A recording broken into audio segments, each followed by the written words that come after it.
Hello, everyone. This is Betsy Wurzel, your host of Chatting with Betsy on Passionate World Talk Radio Network, a subsidiary of Global Media Network, LLC. Our mantra is to educate, enlighten, and entertain.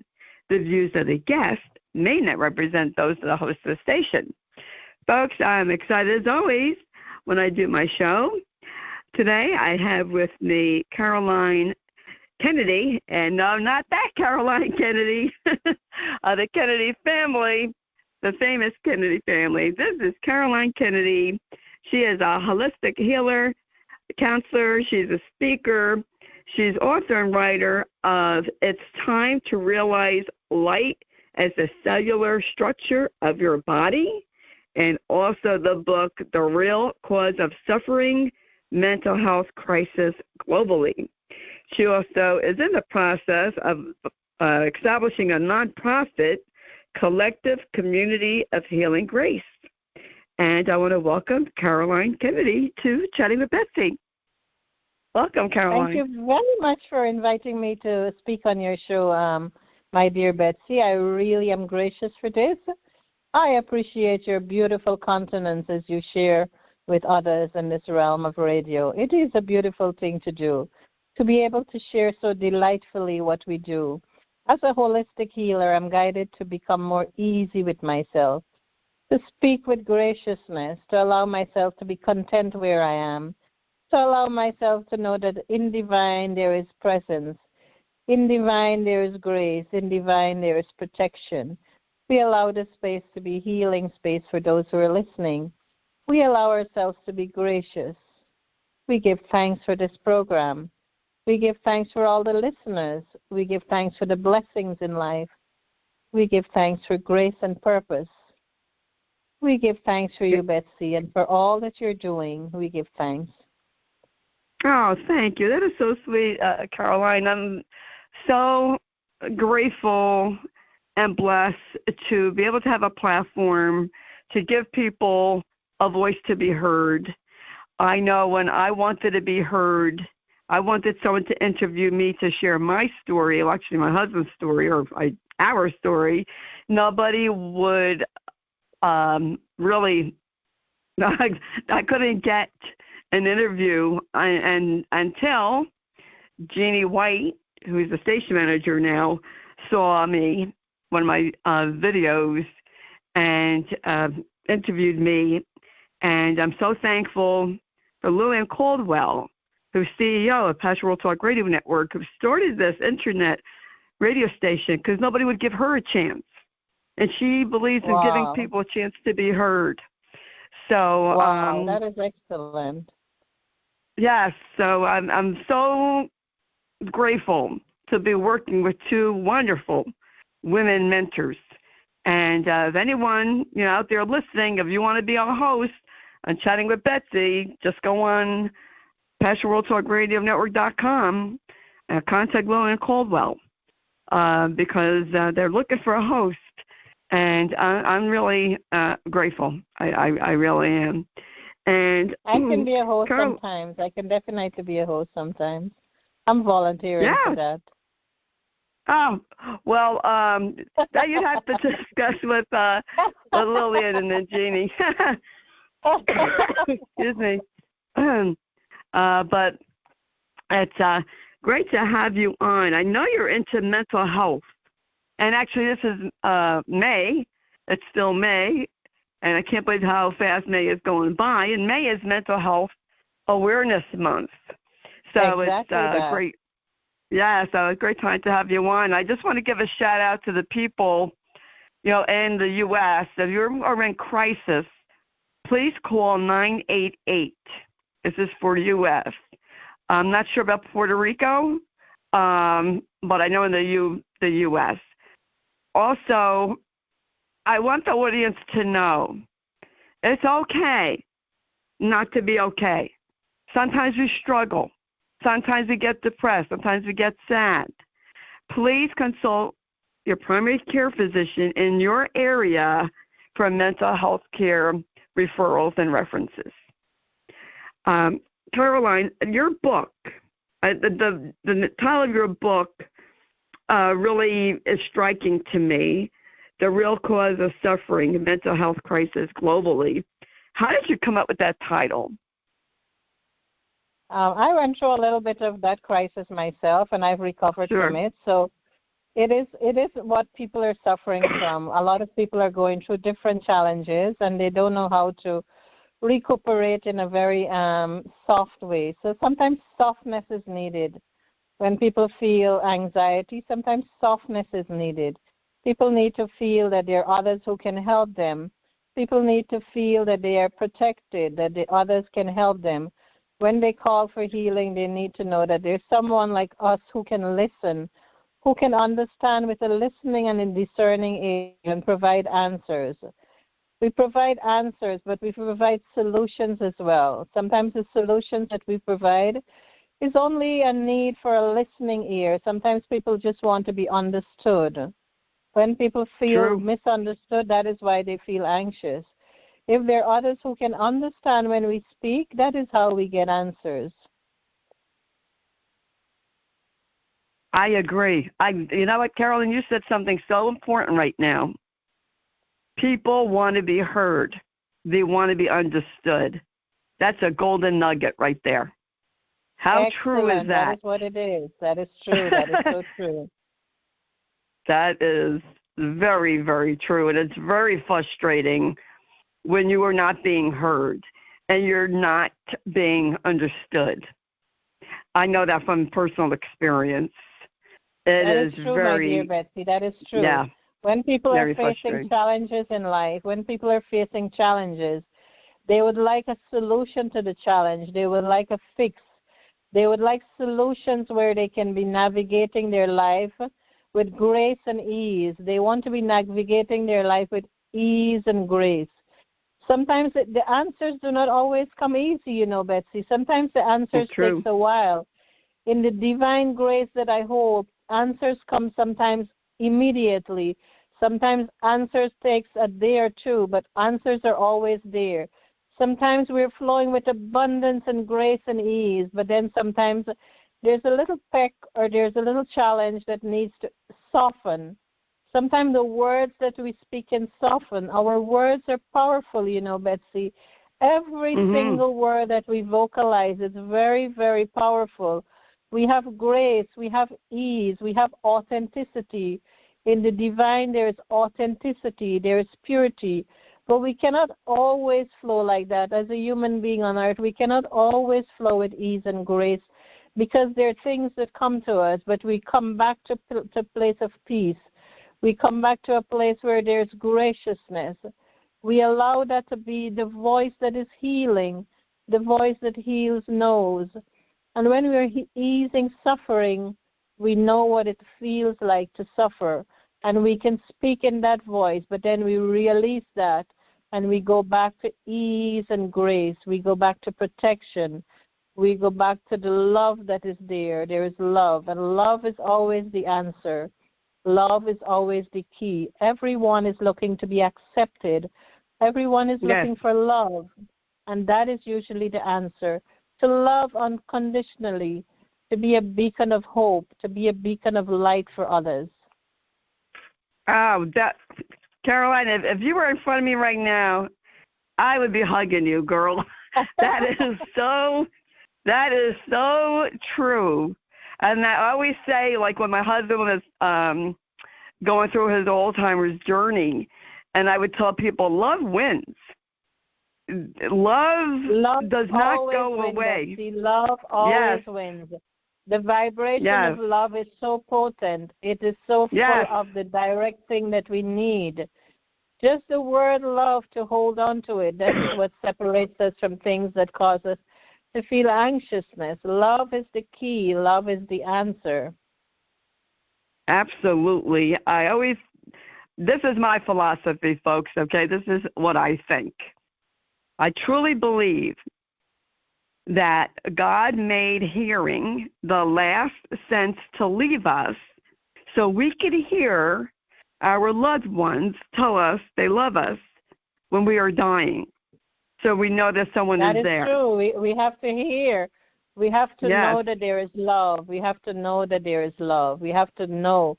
We have to listen and know that there is love. When we listen and we know that there is love, there is purity there. Our words are potent. Our words are powerful. Love in essence is the answer. Love in essence is the key, and that is a sacred, sacred message. Absolutely. And I love that you said, Caroline, that words are powerful, because they are. And, even the Bible talks about the tongue as being a sword. And you hurt people when you're mean with words. So always, think about what you say before you say it, because you can't take your words back. And we could either... Absolutely, my dear Betsy, absolutely. Right? Our words people. are what we have Yes. as gatekeepers in the light. Our words are what we have to heal. We use our words in a projected way to heal others. Words are what Absolutely. we use to heal. Words in the Bible speaks of truth. Words in the Bible give meaning to everything. Words are extremely, extremely potent. When you have a voice for a radio show, words are extremely important. Words hold the keys and the answers. What we write, what we speak, what we say, and that is my gift. That is so true. I mean, when, you think back when you were a child, and if your parent lost their temper, as mine did, and they said things, maybe they didn't mean it, but it stuck with us. Or if you said, mean things to your own child or your partner or your spouse, you could say you're sorry, but those words already escaped your mouth. You can't take that back. And Caroline, I think people need to realize, with our words, we either create positive ripples or negative ripples. And that's why it's so important, again, I'll say, to think before you speak. And speak with love. God with love. Excuse me. Absolutely, absolutely. That is what we need. It's always the wounds of the child that comes back to be healed in the adults. The wounds of the child, the trauma of the child, little children, babies, infants, toddlers. As you grow to age 7, those are the foundational years that guide us, that form us, that help us to become who we are. So when we have parents that bestow love on us, to bestow understanding, to help us to filter the truth, to help us to filter the healing, when we feel discomfort as children, when our mothers show us love, when our fathers show us love, we heal quickly the wounds of the child, and we grow up to be very prosperous and productive adults. When we do not have those things that are showered on us by our parents, those wounds of the child is what we have to process as adults. Those things that can entrap us as we grow up to be adults, those foundational years that we face, especially from birth to age 7 or 8, those are the years that has the essence of who we are. And as we grow into adulthood, these things can follow us. When we are able to process our feelings in a very meaningful way, that is what directs our paths. That is what causes us to be self-actualized in a meaningful way. And even as we are on this path of self-actualization, shadows come to show us, to teach us lessons of the soul that we need to go on with life. And when we have our gifts, we shower others with our gifts. We can be counselors, we can be holistic healers, but we still have our life to live. And this is the path that I am on, and this is the path that I take. And this is the journey that I love. It is a delight to be a student of life, to be on the path of self-actualization, but yet to be a student, to learn from each encounter that we have with others, that teaches us that there are things that cause us to go back sometimes, but we stay with grace, we stay with honesty, we stay with the dedication of the divine. And this is what takes us easily to the path of knowing, on the path of righteousness, on the path to glory. That, excuse me, that sounds really good. How did you become a holistic healer? It was quite a journey where I followed other people who were self-actualized. There are many there that are enlightened, or they can call themselves simply students of life, where you help yourself to achieve this by slowly leaning into your inner goodness. Your inner goodness are the things that cause you to become more aware of what others are facing in their life, to have more compassion. In my case, to have more compassion for suffering, for people who are suffering, for people who have gone through struggles, to allow myself to face things that I had to face as a child, as an orphan, to become an adult who was full of compassion. I was generous in my nature to the best of my ability. I read a lot of good books. As I work with the United Nations, I had a lot of time to ponder on things that took me to many parts of the world. Many parts of the world. I've traveled extensively as I work with the United Nations. I experienced extreme poverty, but I also experienced extreme wealth. As a worker that supported the United Nations, I was exposed to many things in life that caused me to look at life and be reflective, to be humble in my journey of life. So that is what took me here, to enlightenment, but I like to say actualization, and I like to say that I am a student of life. I like that. I think we all are students of life. I mean, we learn every day, and the day we stop learning, to me, we stop living. I know I'm learning. I'm learning something new all the time, and I agree that, Caroline, like my experience as a caregiver has really changed my life. And I realized what my gifts were, which I didn't know. So I really believe, and this might sound woo-woo to some people, but I believe that God used Matt, that was my husband, to bring me where I am. I learned so much through Matt's journey, which has helped me help other people. And my husband's life has touched so many people, and they learn from, the videos that I did, that I was so deeply touched to know that Matt's life has helped other people. That is amazing. That is amazing that Matt has taught you many lessons. Mm-hmm. So as you're on your journey with what you have, being a caregiver is an excellent way to help others, to actualize. Being a caregiver is an excellent way to help older people especially. We can help young children, but when we're helping older people in the softness of life to heal and to become better, we have to be patient with them. We have to be excellent listeners. We have to be good stewards with what we are given. Sometimes as caregivers, many are not patient enough. We have to be patient. We have to be polite. We have to have compassion. We have to be generous with our time. We have to be useful with our tongue. We have to give praise often.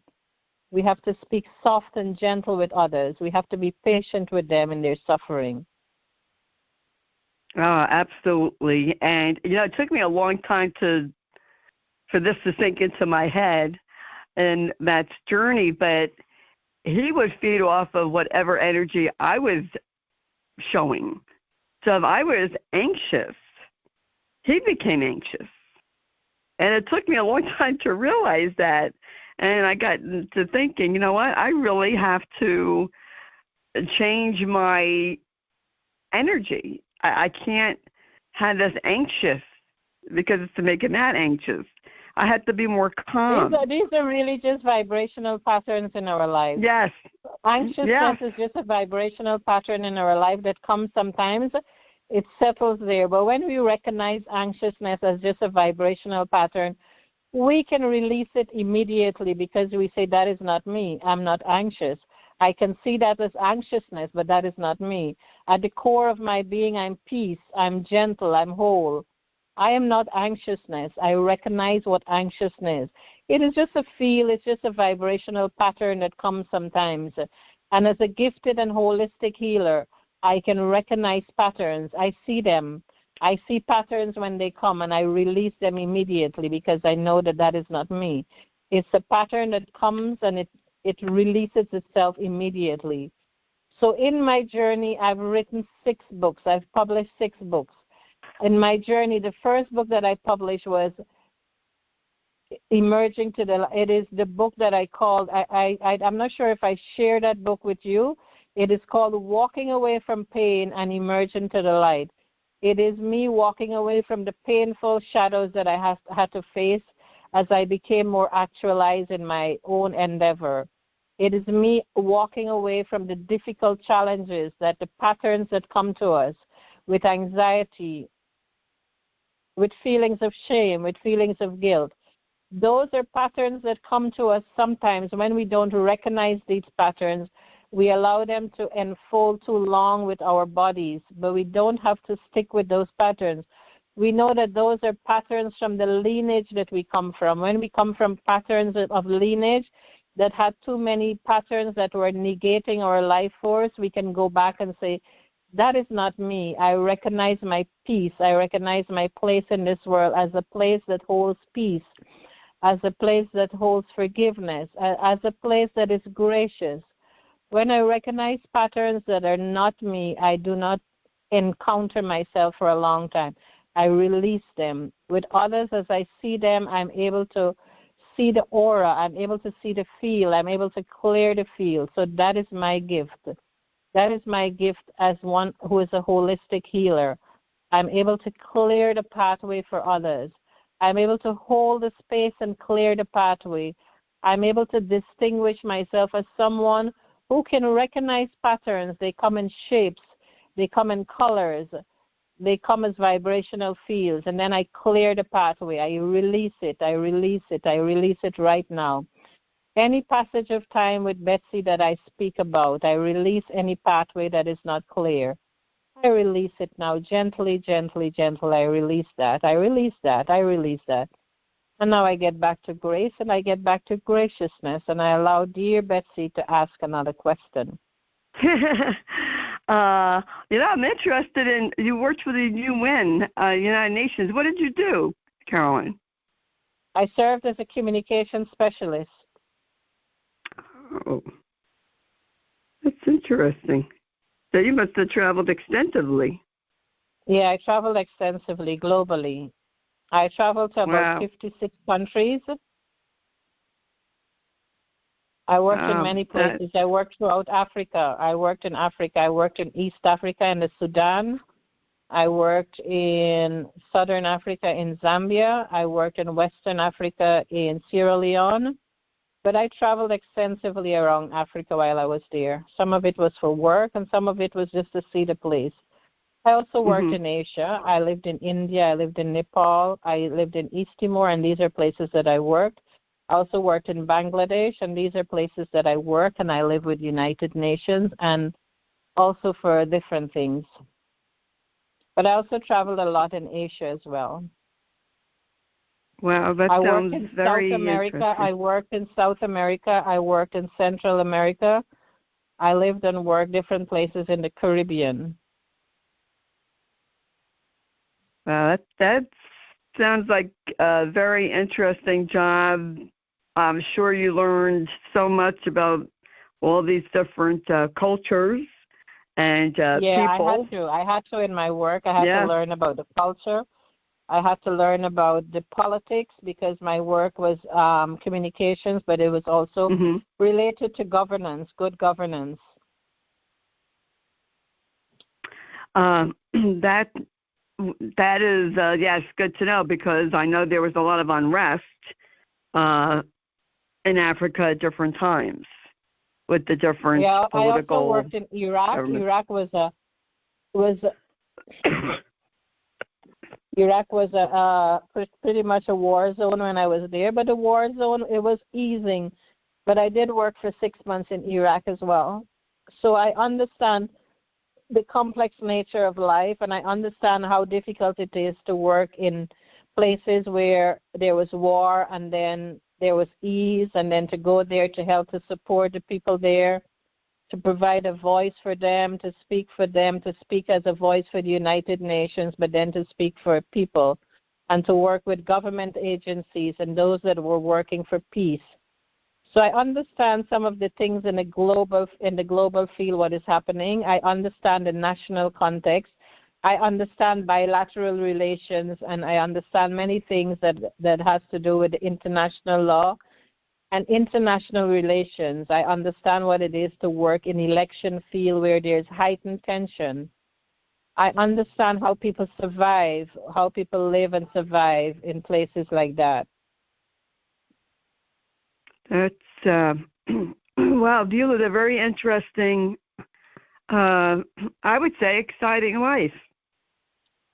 Getting to experience. I also have a bit of where I worked as a communication specialist. I did some work with writing for the newspaper back in my country, Guyana. I did serve as a radio announcer producer where I learned the ethics of the radio, and I worked a little bit as a radio announcer producer and a little bit on television, not much, but a little bit to get me to know what it is to function really on a national radio station and serve as a radio announcer producer. Wow, you are multi-talented and gifted, Caroline. That is that is wonderful. I was just I can't think of person's last name. I had interviewed someone back in, I think it was January or February, who worked on international. She worked internationally, and she's a professor at Harvard. And she wrote a book about, getting into helping people, such as through United Nations and other organizations. Except my mind just went blank of the name of the person. What happens sometimes. I remember her first name, but not the last. But that's very important, and I think, Caroline, that to me, in my opinion, it's so important to have that spirit of service for people. Exactly that. People. Exactly.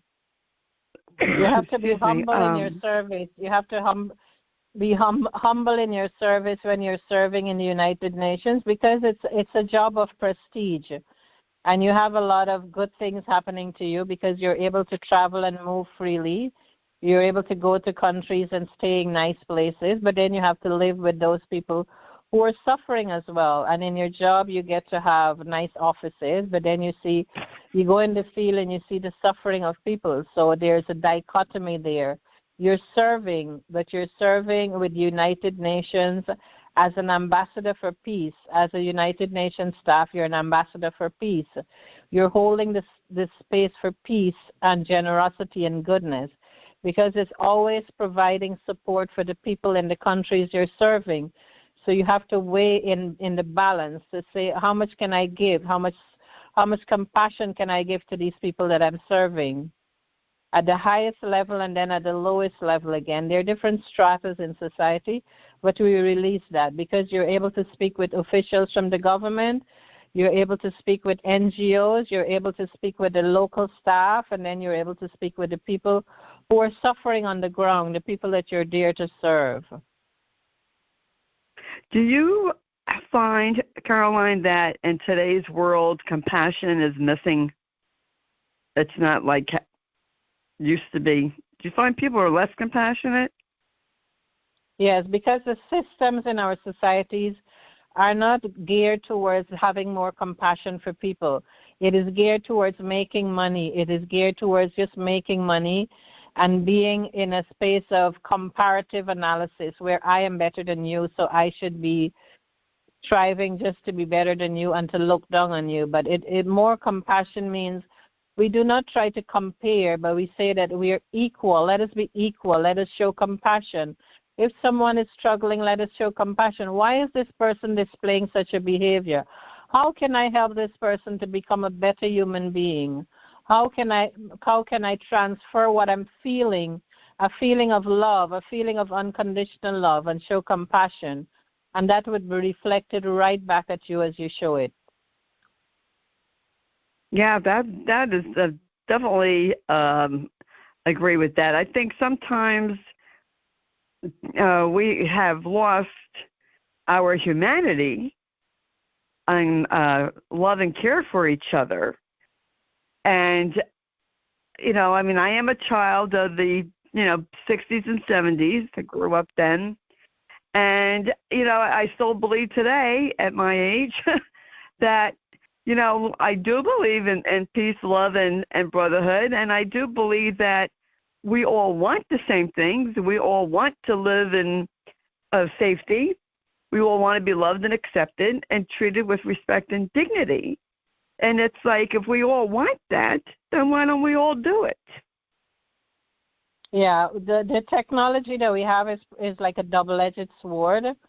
It's providing a lot of things for us to communicate in a more holistic way, in a soft and gentle way. It is providing the platform for us to have instant communication. But in that, there are also perils there where people are just not focusing on the right things that they want to do. They're caught up too much with the technology and what it is providing at a superficial level. That is just one way of looking at it. In our school system and our health systems, there are things that are in place there that are not correct for our society to progress, where intricate truth that should be told to us. The honorable thing to do is to show compassion, to have unconditional love, to have a field of unconditional love always flowing to us, to our children, to allow them to be good steward in their life, to when they go to school to show compassion, to hold a field of kindness always, for the teachers to show kindness and compassion, to be of a generous nature with our children, to protect our children.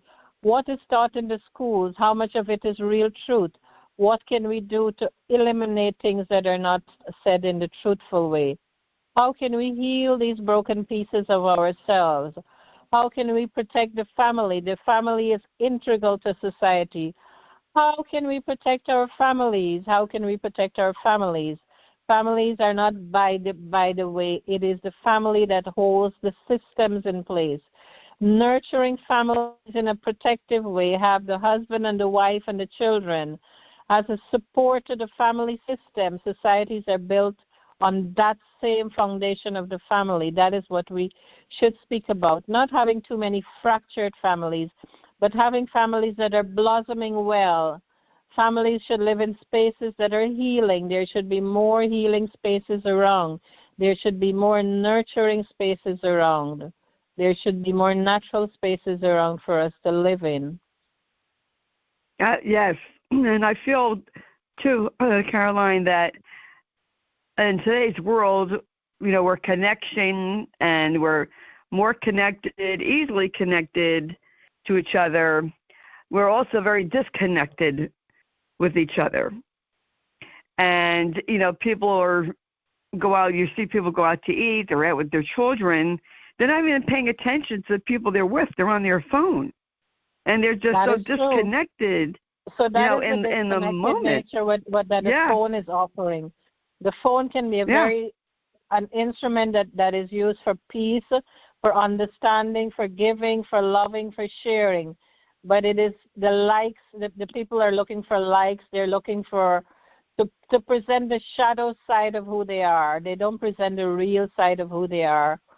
With the phones, with social media, a lot of the social media platforms are there to provide a false sense of who we are. And that is what is subtracting from our lives. Having all these games that the children are playing, a lot of the games are bamboozled with things that have caused fear. A lot of the games that little children are playing on their tablets, on their phones, are not good for them. A lot of the adults are wasting a lot of time on their phone, on social media platforms, and not focusing on what the family needs. So these are the things that cause fractured family patterns. And that is what needs healing. We need to heal the fractured family patterns. We need to have children who feel safe. We need to have children who need to feel safe at home, feel safe in the home, feel safe in the schools. Our healthcare system need to be geared to offer solutions. Oh, absolutely. That is definitely for sure. And then you have people, on social media. I mean, social media could be great, folks, and it also can not be great. I call these people keyboard bullies because they could be very mean on their keyboard because they're not facing the person in person. And some people just can be so mean using their words, as we talked about before. And you definitely see that on social media. Caroline, I want to ask you about your other book, because I have a picture of that book. It's Time to Realize Light as the Cellular Structure of Your Body. What is that book about? And how did you come up with that title? That book is about understanding the light that we see flowing to us, the light from the sun. As it flows to us, it is bringing photon light to us. It is pure intelligence, but then there's also the negation there. So the light that is flowing, it is purified, and that is divine. The light that is purified, it is flowing. Many streams of intelligence is flowing to us, but we want to flow with the divine as much as possible. When we're flowing with the divine, it is coming to us in many different angles and shapes and patterns. So the divine is coming in lineage, but is also coming in a purified way in the lineage that we hold.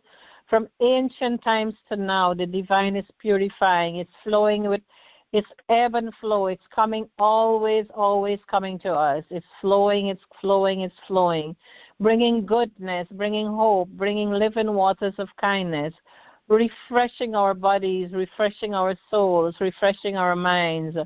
Always flowing with the divine is the best thing to do, to be always flowing with the divine. Divine simply means pure intelligence. Divine means pure intelligence. Pure intelligence is what we're aspiring to be, to flowing with the divine nature of who we are. We find that in the abundance and the richness as we look outside and we see the bountiful trees. As the wind is blowing, it's reminding us of our breath. It is reminding us that each breath we take, we should be grateful for it. We should be gracious. We should be gracious for the wind, for the things that we see and the things that we don't see. We should be gracious for the ocean, for the waters, for the rivers. This is how nature is flowing. This is the bountiful nature of the divine. As we see the trees are planted there. They're networks of trees that is holding space for us. The trees should be more. There should be plentiful because the oxygen from the trees gives us purified air. So as we flow and we flow with the light that is flowing in our bodies, this is what we call the light. The light is healing, it is purifying, it is protecting, but our words help us to flow with more ease and grace. As we flow with the light of the divine, we always flow with intelligence that is pure.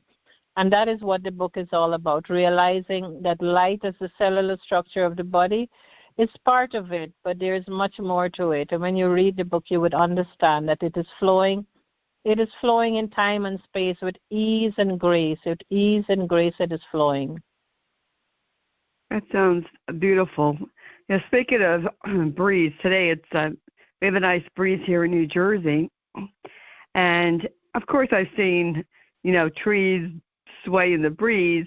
But the older I get, Caroline, I really am more in tune and more grateful for the things around me that I took for granted. I really enjoy now feeling a breeze on me, seeing the trees and the leaves, blowing in the wind, to see the flowers, to hear the birds singing. I have such a new appreciation for life.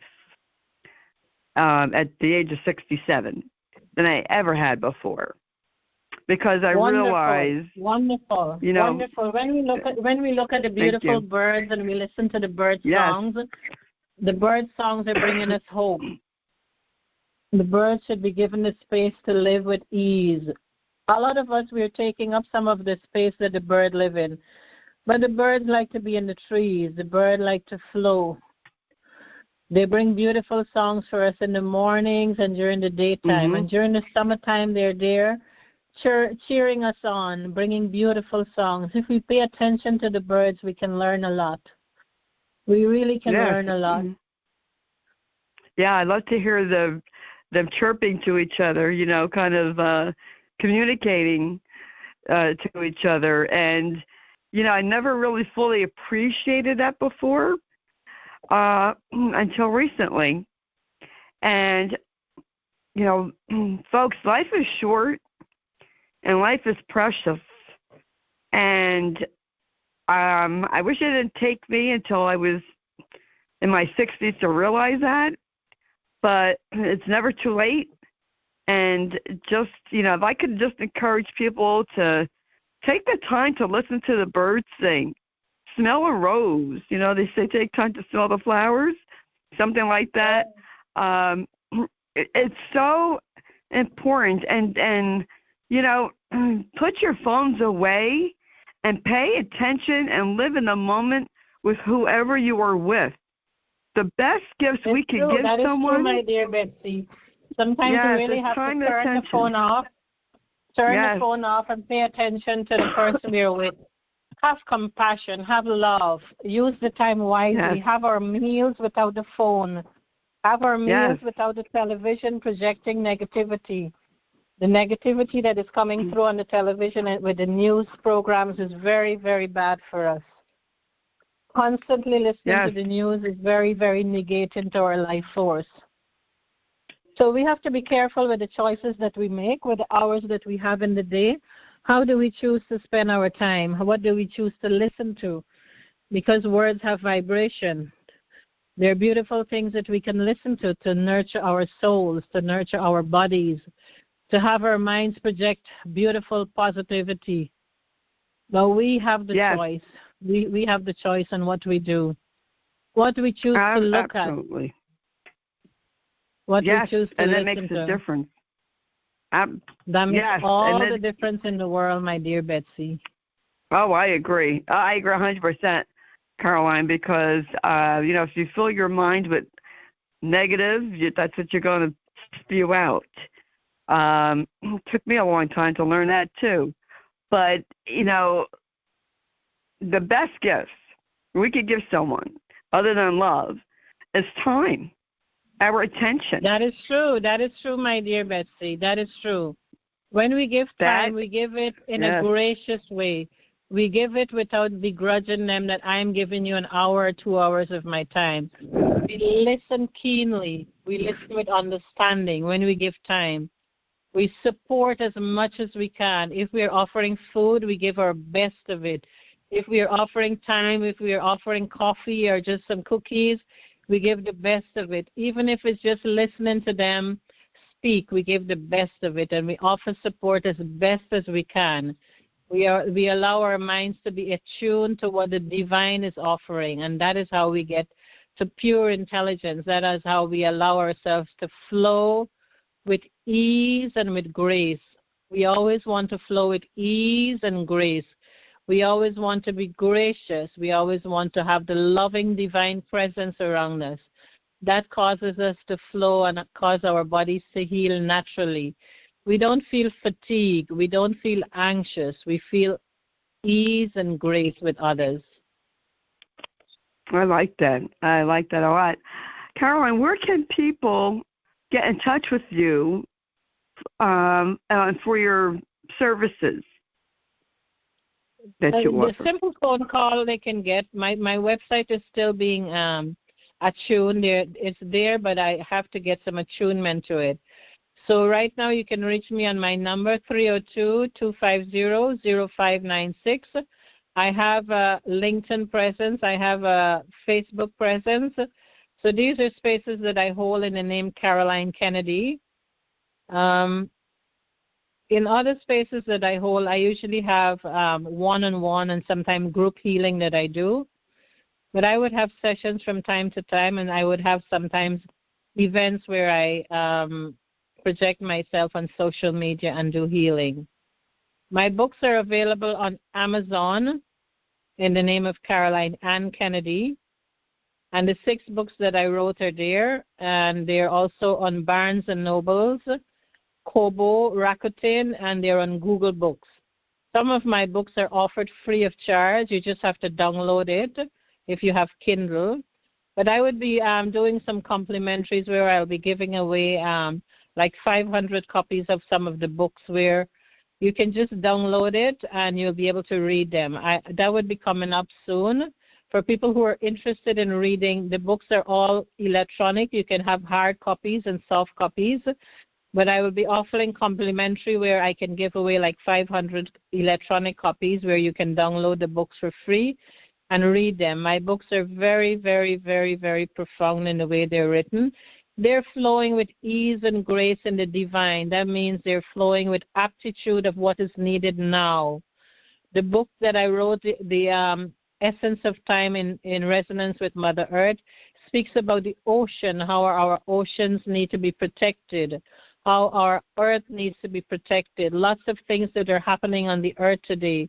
We need to be more careful with the way we use our resources, with the way we spend our time, and the things that we consume. Whether it's what we listen to or what we eat, this is what is going to save and protect us. This is what is going to heal and nurture our bodies. Yes, I absolutely agree. We have to take care of our environment for sure. Well, Caroline, I really enjoyed talking to you today, and thank you for coming on and spending time with me and sharing about your life and your work. It was such a pleasure. So thank you, and I want to encourage the audience, get in touch with Caroline Kennedy. All the information about Caroline Kennedy will be in the blog that Jeannie White, who's a station manager, writes, and Jeannie produces the show. And Lillian Caldwell, CEO of Pastoral Talk Radio, makes this all possible. And I also want to thank you, the listeners. Thank you for listening, subscribing. If you don't already subscribe to Chatting with Betsy, it is for free. I'm on Spotify, Spreaker, iHeart, Amazon Music, just to name a few. And please tell your friends about Chatting with Betsy, because I want to help as many people as possible. That's what I'm here for. There's great resources. I have experts on their field, in their field that are on my show. And I'm just grateful to be able to help others know that you're not alone. There are people going through the same situation and feel the same way. They just don't talk about it. But we all have so much in common. And, folks, you can follow me on Facebook, Betsy E. Wurzel, Wurzel. And as I always say at the end of my show, in a world where you could be anything, please be kind and shine your light bright, because we need it now more than ever before.